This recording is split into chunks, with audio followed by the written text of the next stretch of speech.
to ISP Power Moves, brought to you by the International Scholars Program. So for the visa interview, the time for us to get into the interview room reached. My interview was for 10:45, but we went in at around 11 something thereabouts, then we were called in. So we went to the first counter. Now, of course, I've moved from the initial processing, now going to the place for the service fee payment and the biometrics. So they checked my biometrics, they forgot that they have not asked me about service.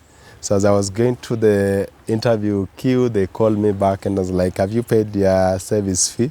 My response was just no. She didn't probe further, told me it's okay, just join the queue for your interview. So yeah, I wait in the queue, my turn reaches. The white VO, I saw people, I think like the 3 or 4 people ahead of me were all denied their visas on that day. So it was all pink. Literally, I didn't want to go to that white VO because of what I was seeing ahead of me. So I thought it would be the same story, but I told myself, come what may, I prepared for this thing. And yeah, I'll still have to give my best. If she don't want to give me the visa, it's because of any other reasons, not because I'm not qualified for it. So she called me hurriedly before the other person could leave the counter. So she actually waved, come. So I got to the counter and she asked for my documents. So I give her the passport with there's a passport photo inside and the I-20 folded inside it. So I give her. And she looks at the I-20 and was like, so why do you want to go to Quinnipiac University? So I told her I want to go to Quinnipiac University to pursue a master's in molecular and cell biology. So before I finish is the next, in the next question, I believe the next question was like, why Quinnipiac University? And then I explained to her like, if I look at the cost structure, the courses that are offered. I mentioned the courses. There was biomarkers, there was antimicrobial therapy, there was oncology, there's leukemias. Tell her these are already in cohesion with my current roles as a pharmacist working in cancer care space. Additionally, there's a Professor Alexandra, who is the head of the program, the department, molecular and cell biology, and his work around microRNA and the role in toxicity is something that excites me. So I tried to explain much, and she's on to the next question. Which courses will you be studying? So I list the courses, tell her like in the spring semester, I intend to do DNA techniques, DNA laboratory techniques, to do advanced biochemistry and do biomarkers. So advanced biochemistry was 4 credits, biomarkers is 3 credits, and the DNA laboratory technique was 4 credits, so that's a total of 11 credits. And she goes to the next question, so what do you currently do? So explain my roles at Nairobi Hospital Oncology Department. Tell her that my roles involve looking at the prescribed chemotherapy regimens for patients, looking at the correctness of the dosages, and then my other roles involves around the reconstitution of the mixing of the chemos so they are ready for the patient. At the same time, there's information provision, not just for the patient, the doctors, but also to the family. And additionally, we have a CSR program that we run every 2 weeks that takes care of leukemia patients, that is run by Nairobi Hospital and the Max Foundation through an organization called Henzo Kenya. So I explained that, and she asked me what I did for my undergraduate. And yeah, explained to her. I immediately go, like in my undergrad, I did Bachelor of Pharmacy at Kenyatta University. I graduated in the year 2016 with a GPA of 3.45 out of 4. After that, I've worked in several areas, and currently is my current position at Nairobi Hospital as an a pharmacist in the oncology department. And the next question, she looks at the I-20 and say, like, I see you have a loan of how are you going to pay that? So I say, like, tell her the molecular cell biologist in Kenya and around 600,000 Kenya shillings. Additionally, coming back with the skills that I shall have required from this program, I intend to join the Kenya Cancer Research Institute and be part of the team.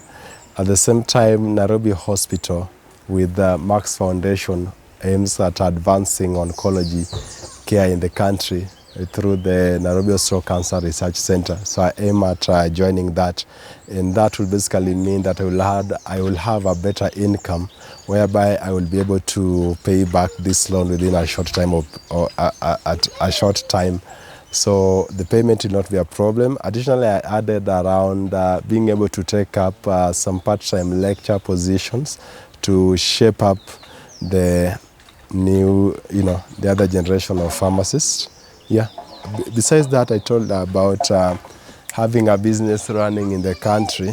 So I told her about having a pharmacy business that is run by family. I mentioned as a family, I've opened a pharmacy, Medfast Pharmaceuticals, that my wife manages. And through that, we're also able to generate some money to cater for that. So that was the only funding question that I had. And the next question was around OPT.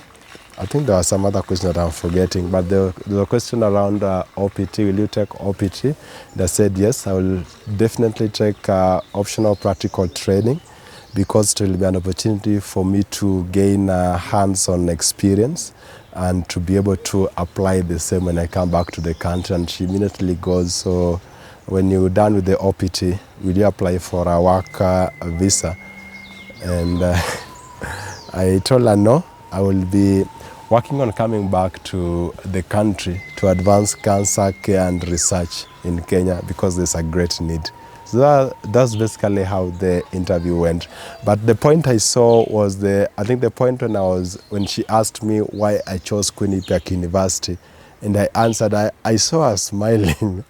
There was just some heavy, it was a broad smile, and I think that was really what we were able to have quite a long conversation with her, a lot of questions around that. And she was like, pardon, I didn't hear what you said around that cancer research. Tell me more. And then I expounded on basically the work we are doing and, how we aim to improve cancer care in the country.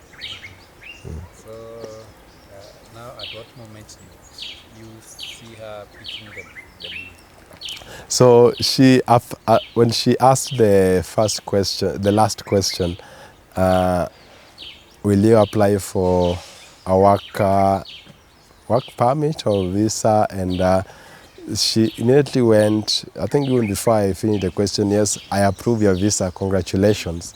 So she takes the blue form and hands it to me. Yeah, and tell me to wait for within 3 days. I'll pick my documents at the DHL station that I had chosen. Must admit, I was really, really happy.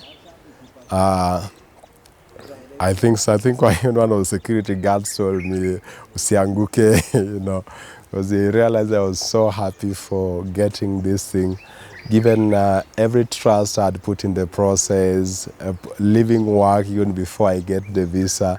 And I was leaving the visa as I go, because that was my second last day of work. I was still going back to work anyway, so that I could come and finish up the next day. So I was really, really, really happy. I went to work, all smiles. I was happy about everything.